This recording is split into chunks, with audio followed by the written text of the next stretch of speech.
Hi friends, அனைவருக்கும் வணக்கம். நான் தமிழரசன். வெல்கம் டு ஸ்டாக் அப். இந்த வீடியோல ரொம்ப முக்கியமான விஷயங்களை பத்தி பார்க்க போறோம். ஸோ ஸ்கிப் பண்ணாம கடைசி வரைக்கும் பாருங்க. முதல் விஷயம் பார்த்தீங்கன்னா, ஃபெர்டிலைசர் செக்டார் ஃபுல்லாமே பாசிட்டிவ்ல வந்திருக்கு. டிக்ஸான் டெக்னாலஜிஸ் 11% உயர்ந்திருக்கு. ஹாப்பியஸ்ட் மைண்ட்ஸ் ஐடி நிறுவனம் 17% வேலை கொடுத்திருக்கு. இந்தியாவுடைய எல்பிஜி அண்ட் பிஎன்ஜி தட்டுப்பாடு வந்திருக்கு. இதனால ஓஎன்ஜிசிக்கு, வேதாந்தாக்கு, ரிலையன்ஸ் இண்டஸ்ட்ரிக்கும் என்னென்ன வாய்ப்பு இருக்குன்னு பார்க்கலாம். அண்ட் தென் ரொம்ப முக்கியம், மியூச்சுவல் ஃபண்ட்ஸ்ல நிறைய இன்ஃபோ வந்திருக்கு. அதை பத்தி நம்ம பார்க்க போறோம். ஸோ ஸ்கிப் பண்ணாம கடைசி வரைக்கும் பாருங்க. நம்ம சேனல்ல ஃப்ரீயான டெக்னிக்கல் அனாலிசிஸ் கோர்ஸ் இருக்குங்க. இதுல 100 சாப்டர்ஸ் உங்களுக்கு ஃப்ரீயாவே கிடைக்கும். ஸோ சாப்டர் 1ல இருந்து பார்த்தீங்கன்னா 100 நாட்கள்ல நீங்க ஒரு பெட்டரான ட்ரேடரா வந்துருங்க. இந்த கோர்ஸ் உடைய பேரு beginner to master trader. Yes, share மார்க்கெட்னா என்னன்றதுல ஆரம்பிச்சு ட்ரேடிங் ஜெர்னல் எப்படி மெயின்டைன் பண்ணணும், எப்படி பேட்டர்ன் வரையணும்னு ஒவ்வொன்றுக்கும் தனித்தனி சாப்டர்ல கிளியரா சொல்லி கொடுத்துருக்கோம். ரொம்ப யூஸ்ஃபுல்லா இருக்கும். வாங்க வீடியோக்குள்ள போகலாம். ஃப்ரெண்ட்ஸ், இந்தியாவில் பார்த்தீங்கன்னா 33 கோடி எல்பிஜி கனெக்ஷன்ஸ் இருக்கு. நமக்கு மிகப்பெரிய தேவை எல்பிஜில இருக்குங்க. பட் அதுல நமக்கு டொமஸ்டிக்கா நம்ம ப்ரொடக்ஷன் பண்றது 40% தான். பேலன்ஸ் இருக்கிற 60% வெளியில இருந்து தான் வருது. வெளியில இருந்து வர்றது அந்த 60%த்துல 90% அந்த சப்ளை ஸ்ட்ரெயிட் ஆஃப் ஹார்மோஸ் வழியா வருது. ஸோ 11வது நாளா இந்த ஒரு வார் போயிட்டு இருக்கு. கடந்த 7 நாட்களா ஸ்ட்ரெயிட் ஆஃப் ஹார்மோஸ் மூடி வச்சிருக்காங்க. என்னதான் இந்தியன் கவர்மெண்ட் எங்க கிட்ட ரிசர்வ்ஸ் இருக்குன்னு சொல்லிட்டே இருந்தாலும் அந்த ரிசர்வ்ஸ் ரொம்ப நாள் தாக்கு பிடிக்க முடியாது. ஏன்னா இப்ப நம்ம நிறைய கேஸ் யூஸ் பண்ணிட்டு இருக்கோம். ஆல்ரெடி பெங்களூர்ல பாத்தீங்கன்னா ஹோட்டல் அசோசியேஷன் அனௌன்ஸ்மெண்ட் பண்ணியிருந்தாங்க. இப்படியே போச்சுன்னா எங்களால கரெக்டா அந்த சர்வீஸை கொடுக்க முடியாதுன்ற வரைக்கும் சொல்லிட்டாங்க. அண்ட் தென் 3 முக்கியமான ஸ்டேட்ஸ்ல இந்த மாதிரியான இந்த எல்பிஜி சப்ளை இருக்கு இல்லையா, அது ரெடியூஸ் ஆகிருக்கு. நிறைய பேர் கஷ்டப்படுறாங்க. இப்ப நிறைய பேர் சப்ளை பண்றது இல்லைன்றது கூட சொல்ல ஆரம்பிச்சிட்டாங்க. ஸோ அதனால யூஸ் பண்ற எல்லாருமே கொஞ்சம் கவனமா யூஸ் பண்ணுங்க. இப்ப பாத்தீங்கன்னா இந்த 40% தயாரிக்கிறோம் இல்லைங்களா, அதுல ஓஎன்ஜிசிக்கு ஒரு முக்கியமான பங்கு இருக்கு, ரிலையன்ஸ் இண்டஸ்ட்ரீஸ்க்கு இருக்கு, வேதாந்தாக்கு இருக்கு, அந்த ஆயில் இந்தியாக்கும் இருக்கு. ஸோ இவங்க எல்லாம் பாத்தீங்கன்னா இந்த எல்பிஜி பிஎன்ஜி மேனுஃபேக்சர் பண்ணி கொடுத்துட்டு இருக்காங்க. அதே நேரத்துல நம்ம முக்கியமா கவனம் செலுத்த வேண்டியது பாத்தீங்கன்னா ஓஎன்ஜிசி போன்ற நிறுவனங்கள்ல டெக்னிக்கலா பிரேக் அவுட் இருக்கு அப்படிங்கிறத பார்க்கணும். இப்ப நம்ம பொறுத்த வரைக்கும் இந்த ஓஎன்ஜிசி நிறுவனங்களை எப்பயோ ஒரு நாள் நம்ம பார்ப்போம். Oil and natural gas corporation 269 ரூபாய் 20 பைசால இருக்கு. சொல்ல போனா சார்ட் காமிக்க கூடாது, நான் வாங்கவோ விற்க சொல்லக்கூடாது. இது எஜுகேஷன் பர்பஸ்க்காக நான் சொல்றேன். ஓகேங்களா? இப்ப நம்ம ஓஎன்ஜிசியை ஓபன் பண்ணிக்கிறேன். ஓஎன்ஜிசி 269 ரூபா 20 பைசால இருக்கு.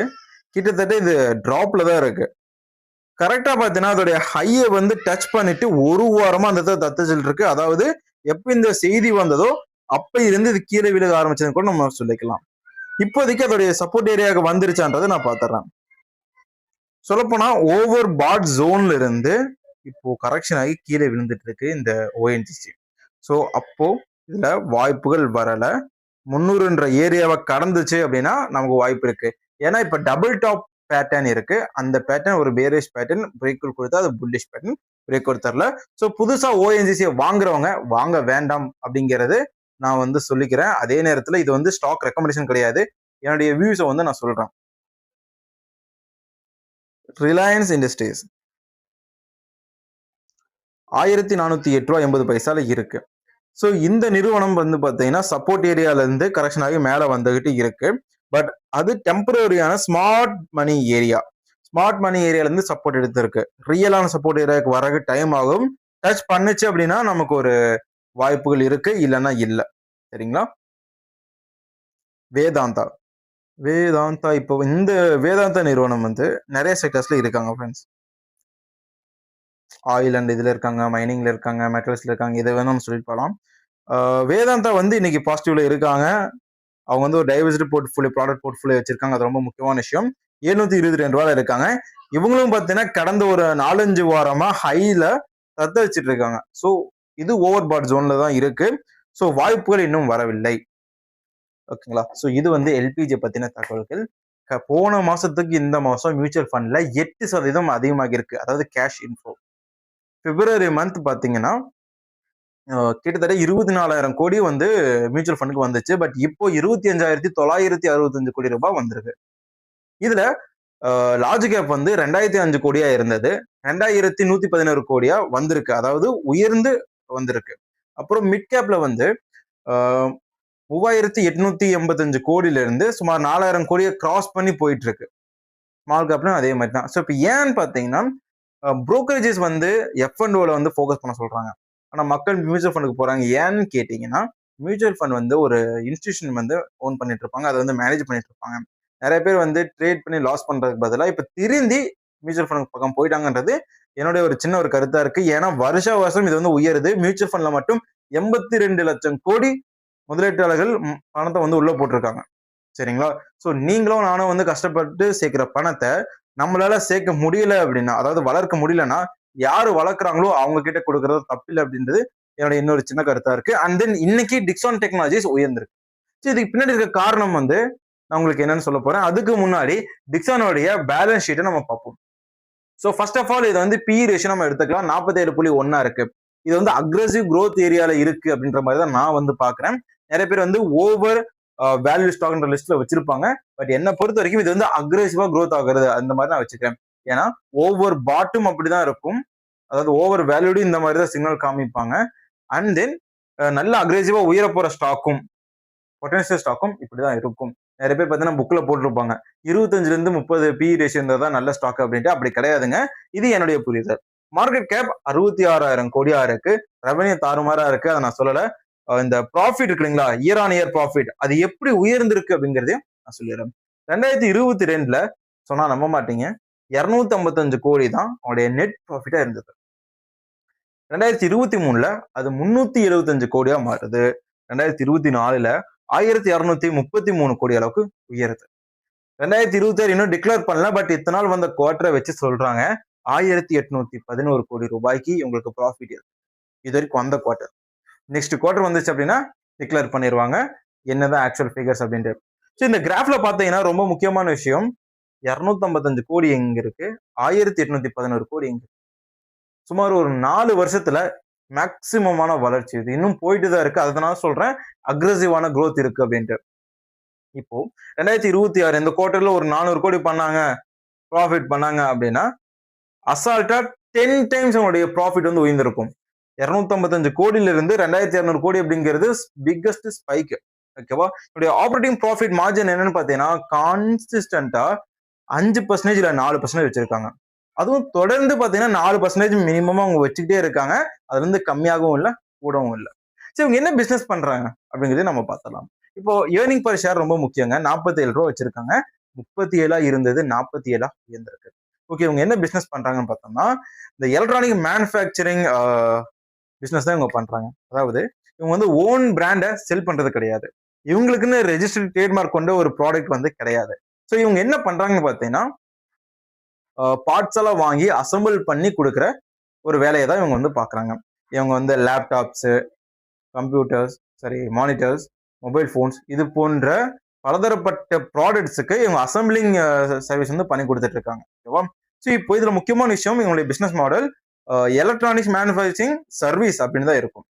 இப்போ மோட்டோரோலா இருக்கு இல்லைங்களா, அந்த மொபைல் இவங்க தான் அசம்பிள் பண்றாங்க. உங்ககிட்ட மோட்டோ போன் இருக்குன்னா அது இவங்க கிட்ட இருந்தும் வந்திருக்கலாம். சாம்சங்குக்கு பண்றாங்க. இவங்களுடைய குளோபல் கிளைண்ட்ஸ் எல்லாம் பார்த்தீங்கன்னா பேனாசோனிக் இருக்காங்க, ஜியோமி இருக்காங்க. ஓகேங்களா? ஸோ இந்த நிறுவனங்களோட டாப் கிளைண்டா இருக்காங்க. இது போன்ற அன்ரெஜிஸ்டர்டு பிராண்ட்ஸும் நிறைய வந்து இவங்க பண்ணி கொடுத்துட்டு இருக்காங்க. ஓகேங்களா? ஸோ இப்போ இந்த இடத்துல ஏன் இன்னைக்கு 11% உயர்ந்திருக்கு? அதாவது இதோடைய விலை ரொம்ப கம்மியெல்லாம் கிடையாதுங்க. ஷேருடைய பிரைஸ் 10,908 ரூபாய். 10,000 ரூபாய் இருக்கிற ஷேர். எனக்கு தெரிஞ்சு 4,000 ரூபாய் இருக்கும்போது பார்த்தேன். அப்பயே உயருதுன்னு நான் நினைச்சிட்டு இருந்தேன். இப்போ டபுள் த ரிட்டர்ன்ஸ் வந்திருக்கு. கிட்டத்தட்ட 1.5 வருஷத்துல டபுள் த ரிட்டர்ன்ஸ் வந்து கொடுத்துருக்கு.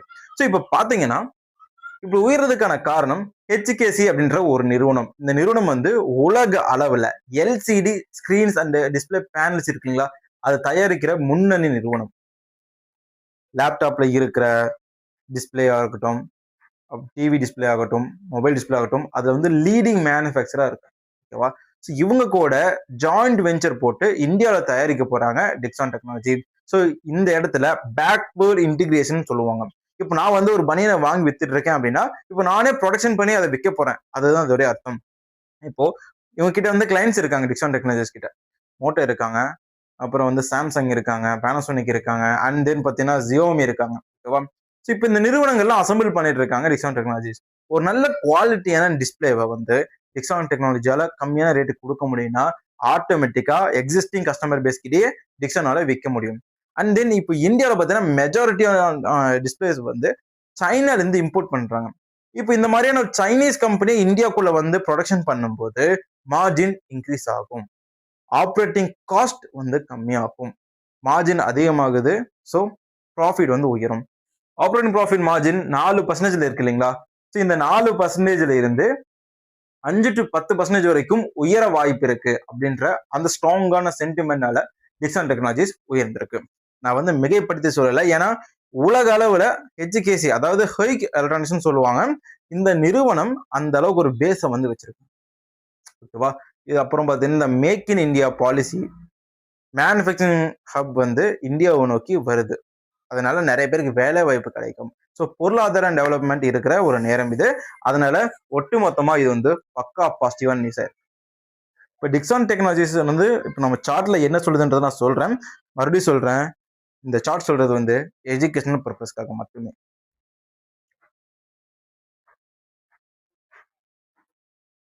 %11 உயர்ந்திருக்குங்க. காலைல இந்த நியூஸ் வரும்னு தெரிஞ்சோடனே எனக்கு தெரிஞ்சிச்சு பிக்கெஸ்ட் ஒரு ரேலி இருக்குன்ட்டு. மார்க்கெட் முடிகிற வரைக்கும் வெயிட் பண்ண நல்லா வந்துருச்சு. ஸோ இப்போ பார்த்தீங்கன்னா 2023 அந்த டயத்துல தான் இந்த ஸ்லோப் டவுன் ட்ரெண்ட் லைன் ஒரு பேட்டர்ன் இருக்கு, அதை வந்து கிராஸ் அவுட் பண்ணது 4500 அந்த மாதிரி ஏரியா தான் நான் வந்து பார்த்தேன். ஸோ அதுக்கப்புறம் நல்ல ஒரு ரிட்டர்ன்ஸ் வந்து கொடுத்துச்சு. ஓகேங்களா? இப்போ பார்த்தாலும் டபுள் த ரிட்டர்ன்ஸ் அந்த ஏரியால இருக்கு. கரெக்டா 2025 அந்த டைம்ல ரெசிஸ்டன்ட் ஜோனை அச்சீவ் பண்ணுது இந்த நிறுவனம். கரெக்டா டபுள் டாப் பேட்டர்ன் அந்த இடத்துல கிரியேட் ஆகுது. அந்த ஏரியால இருந்த neckline or support line, ஓகேவா, மேஜர் சப்போர்ட் எடுத்துக்கோங்க, அதை வந்து பிரேக் அவுட் பண்ணி அங்க வந்து கீழே போயிருச்சு. இப்போ வந்து கரெக்டா 2024 சப்போர்ட் ஏரியால இருக்கு. அதாவது எங்க பங்கு ஆரம்பிச்சதோ அந்த இடத்துல இருக்கு, அப்படி வச்சுக்கோங்க. ஸோ இப்போ நீங்க என்ன பண்ணலாம்னா இந்த இடத்துல கிரீட் ஆப்ஷன் எடுக்கலாம், இல்ல காஷன் ஆப்ஷன் எடுக்கலாம். இதுல ரெண்டுல ஏதாவது ஒன்று எடுத்துட்டு நீங்க வெயிட் பண்ற மாதிரி தான் இருக்கும். அப்படியே வெயிட் பண்ணாலும் இதோடைய டார்கெட் 18,000 சப்போர்ட் ஏரியால இருக்கு. டார்கெட் 18,000 80% உங்களுக்கு வந்து கிரீட் ஆப்ஷன் இருக்கு. சரிங்களா? ஸோ நீங்க புரிஞ்சுக்கோங்க. இப்போ டிக்ஸான் டெக்னாலஜிஸ் நான் ஏன் உயர்ந்துச்சுன்னு சொல்லிட்டேன், என்னென்ன காரணம் இருக்குன்னு சொல்லிட்டேன். இப்போ ஹாப்பியஸ்ட் மைண்ட்ஸுக்கு போகும். ஹாப்பியஸ்ட் மைண்ட்ஸ் பார்த்தீங்கன்னா இப்போ ஏஐ ஃபர்ஸ்ட் அப்படின்ற ஒரு ஸ்ட்ராட்டஜி வந்து அவங்க வந்து பில்ட் பண்ணி போயிட்டு இருக்காங்க. அதாவது ஏஐல அவங்க வந்து ரொம்ப ஃபோக்கஸ்டா இருக்காங்க. கிட்டத்தட்ட 290 கிளைண்ட்ஸுக்கு மேல 40 நாடுகள்ல ஆக்டிவா இருக்காங்க ஹாப்பியஸ்ட் மைண்ட்ஸ். இவங்களுடைய கஸ்டமர் பேஸ் வந்து ரொம்ப பெருசு. குளோபல் ஜெயின்ஸ்லாம் இவங்களுடைய ஒன் ஆஃப் த கஸ்டமர்ஸா இருக்காங்க. ஸோ அந்த நேரத்துல ஏன் உயர்ந்திருக்காங்கன்னா இவங்களுடைய இந்த ஃபியூச்சர் இது இருக்கு இல்லைங்களா, அதாவது ஒரு இலக்குன்னு சொல்லுவாங்க, ஒரு விஷன் சொல்லுவாங்க, அது வந்து அப்கிரேட் ஆகிருக்கு. ஐடி நிறுவனங்களுக்கெல்லாம் இதை வந்து ஃபோக்கஸ் பண்ணுவாங்க. அப்படி பார்க்கும்போது என்னுடைய ஃபியூச்சர் கைடன்ஸ் வந்து ரொம்ப ஸ்ட்ராங்கா இருக்கிறதுனால இது ரொம்ப பாசிட்டிவான ஒரு நியூஸை எடுத்துட்டு கொண்டு போயிட்டு இருக்காங்க. ஸோ ஹாப்பியஸ்ட் மைண்ட்ஸை பொறுத்த வரைக்கும் இது ஸ்ட்ராங்கான சென்டிமெண்ட். சொல்ல போனா இது வந்து ஃபண்டமெண்டலி இருக்கிற ஒரு சென்டிமெண்ட். இந்த கைடன்ஸ் அப்படிங்கிறது சாதாரணமால ஒரு நிறுவனம் சொல்லிட முடியாது. நான் இந்த இடத்துல இருந்து இந்த இடத்துக்கு போவேன் அப்படின்ட்டு அதுக்கு பக்காவான ப்ரூஃப் வந்து வச்சிருக்கணும். இவங்களுடைய ரெவன்யூ வந்து உயர்ந்திருக்கு. இயர் ஆன் இயர் 12% மேல அவங்க காட்டுறாங்க. 2030க்குள்ள நாங்க இந்த அளவுக்கு போவோன்னு ரொம்ப ஸ்ட்ராங்கா வச்சிருக்காங்க. இதுல ஸ்ட்ராங்கா நிறுவனம் இன்னைக்கு உயர்ந்தது இல்லைங்களா? ஒரு டைம்ல 1600 ரூபாயில இருந்த நிறுவனம் இன்னைக்கு 400 ரூபாயில இருக்கு. இந்த இடத்துல ஹாப்பியஸ்ட் மைண்ட்ஸை பத்தி பேசுறதுக்கான காரணம் உயர்ந்தது மட்டும் கிடையாது, இந்த பங்குடைய பிரைசிங். 2020 அக்டோபர் மந்த்ல இதோடைய ஐபிஓ ரிலீஸ் ஆனதுக்கு அப்புறம் இந்த பங்கு உருவாக்கின ஹை தான் 400. அதுக்கப்புறம் அங்க இருந்து பிப்ரவரி 2021 கரெக்டா ஒரு 6 மாசம் கழிச்சு அந்த ஒரு ஏரியாவை பிரேக் அவுட் கொடுக்குது.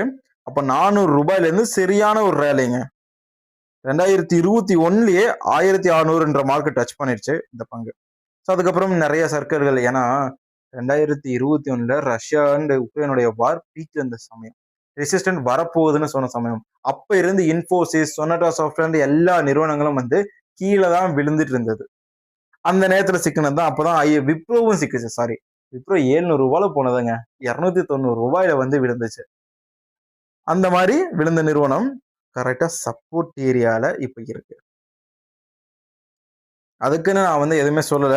ஏன்னா டெக்னிக்கலி பார்த்தீங்கன்னா இப்போ சிக்கலான இடத்துல தான் இந்த நிறுவனம் இருக்கு. இன்னும் கன்ஃபர்மேஷன் வரல. கன்ஃபர்மேஷன் வரதுக்கு இன்னும் கொஞ்சம் நாட்கள் போக வேண்டியதா இருக்கும். எனக்கு தெரிஞ்சு கேனஸ்டிக்ஸ் நல்லா பாசிட்டிவா இருக்கு. பட் இருந்தாலும் வால்யூம் நல்லா இருக்கு. ஆனா என் மனசு வந்து பெருசா இதுக்கு சென்டிமெண்ட் பாசிட்டிவா காமிக்கல. ஏன்னா டெய்லி சார்ட் ஏரியால ஒரு ஸ்மார்ட் ரெசிஸ்டன்ட் ஏரியால இருக்கு. அந்த இடத்துல பார்த்தீங்கன்னா கொஞ்சம் சிக்கல்கள் இருக்கு. இங்கிருந்து கன்ஃபர்மேஷன் வந்தாலே நீங்க வந்து பார்க்கலாம். அது வரைக்கும் இதை அவாய்ட் பண்ணிருக்கேன். அண்ட் தென் ஃபெர்டிலைசர்ஸ் ஏன் உயர்ந்திருக்கு இன்னைக்கு? ஃபேக்ட் வந்து 11% உயர்ந்திருக்கு. சாம்பிள் ஃபெர்டிலைசர்ஸ், ஆர்சிஎஃப் இது போன்ற நிறைய நிறுவனங்களுடைய பங்குகள் உயர்ந்திருக்கு. பட் இதை நம்பி இன்வெஸ்ட் பண்ணிடாதீங்க. இதனுடைய தாழ்மையான கருத்து. ஏன்னா ஃபெர்டிலைசர் செக்டருக்கு எல்பிஜி, பிஎன்ஜி ரொம்ப முக்கியம். ஏன்னா ஹீட் மெயின்டைன் பண்ணணும். அந்த ஃபீட் ஸ்டாக்ஸை வந்து ஸ்டோர் பண்ணணும். யூரியா ப்ரொடக்ஷன் பண்ணுறதுக்கு நேச்சுரல் கேஸ் தேவைப்படுது. டெம்பரேச்சர் மெயின்டைன் பண்ணக்கு எல்பிஜிலாம் தேவைப்படுது. அமோனியா அதை மேனுஃபேக்சர் பண்ணுறதுக்கும் நேச்சுரல் கேஸ் தேவைப்படுது. நான் ஆல்ரெடி சொல்லிட்டேன், 40% எல்பிஜி தான் இந்தியாவில் மேனுஃபேக்சர் பண்ணுறாங்க. அதே மாதிரி நேச்சுரல் கேஸஸும் கம்மியான அளவில் தான் இருக்குது. நம்ம மேக்ஸிமம் அதாவது மெஜாரிட்டியான ஸ்டேக்ஸ் வந்து இம்போர்ட் பண்ணிட்டு இருக்கோம். ஸோ இந்த நேரத்தில் எப்படி உயருதுன்னு கேட்டிங்கன்னா, ஃபர்ஸ்ட் ஒன், உலக பங்குச்சந்தை எல்லாமே இப்போ க்ரீனில் போயிட்டு இருக்கு. இந்தியன் பங்குச்சந்தையும் க்ரீனில் போயிட்டு இருக்கு. ஒரு நியூஸ் என்னன்னா, 70% சம்திங் இந்த ரேஷியோவில் இருக்கிற கேஸஸ் இப்போ கொடுத்துட்டு இருக்காங்க ஃபெர்டிலைசர் செக்டருக்கு. எக்காரணத்து கொண்டும் ஃபெர்டிலைசர் நிறுவனங்களுக்கு இல்லை ஃபெர்டிலைசர் செக்டருக்கு போயிட்டு இருக்கிற ஓஎன்ஜிசி சாரிங்க நேச்சுரல் கேஸ் சப்ளை வந்து தடைபடக்கூடாது, தடைப்படாது அப்படின்ற மாதிரியான அறிவிப்பை சொல்லியிருக்காங்க. சரிங்களா? அதாவது இந்தியாவில் அந்த மாதிரியான நியூஸ் அஃபிஷியலாக வெளியே வந்திருக்கு. அப்போ ஓகே, எவ்வளோ சிக்கல்கள் வந்தாலும் இந்த ஃபெர்டிலைசர் நிறுவனங்களுக்கு நேச்சுரல் கேஸ் கிடைச்சிட்டே இருக்கும் அப்படிங்கிற ஒரு அசூரன்ஸ் வந்ததுனால எல்லாமே இதை வந்து பாசிட்டிவா பார்க்குறாங்க. பட் என்னை பொறுத்த வரைக்கும் எப்போ வேணா எல்லாமே மாறலாம். இது வந்து ஒரு சும்மா ஒரு நியூஸாக கூட இருக்கிற வாய்ப்புகள் இருக்கு. ஸோ எது எப்போ வேணா நடக்கலாம். ஸோ இப்போதைக்கு என்னை பொறுத்த வரைக்கும் எந்த ஒரு இடத்துலையும் மூக்கு நுழைச்சு மாட்டிக்காதீங்க, கவனமா இருங்க. இந்த வீடியோ பிடிச்சிருந்தா லைக் பண்ணுங்க. இது போன்ற வீடியோ சப்போர்ட் பண்ணுங்க. தேங்க்ஸ் ஃபார் வாட்சிங். டாடா, பை.